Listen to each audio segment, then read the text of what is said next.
Fu raggiunto da 6 colpi di pistola, ma non morì. Diego Provenzani, 49 anni, riuscì a scampare a quel delitto. Era il 13 dicembre dello scorso anno. Lui a bordo di un ciclomotore, il killer su un Alfa 159. La sparatoria lungo il rettilineo che porta a Marina di Palma, nella città del Gattopardo, dopo un inseguimento piuttosto movimentato. La pervicacia dei due soggetti si rilevava dal fatto che seppur il Provenzani è riuscito a fare inversione e quindi ritornare verso Palma, i soggetti con la medesima autovettura hanno fatto altresì inversione e quindi hanno continuato a inseguirlo fino a quando non sono riusciti a farlo cadere.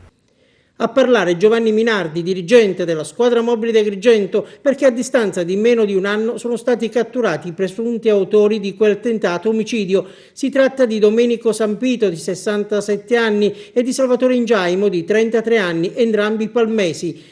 A chiedere l'applicazione delle misure cautelari in carcere è stato il PM Carlo 5, richiesta accolta dal GIP Alfonso Malato. Gli investigatori sono risaliti a Sampito e a Ingiaimo attraverso intercettazioni telefoniche, accertamenti balistici, filmati, dichiarazioni di testimoni e consulenze tecniche. Ma non solo, a parlare di due sarebbero stati anche alcuni collaboratori di giustizia, svelando il motivo del contrasto. Il motivo risalirebbe, secondo quanto è emerso, ad una vecchia questione tra il Sampito e dei soggetti che appartenevano al gruppo degli Stiddari di Palma di Montechiaro, risalente al 1987.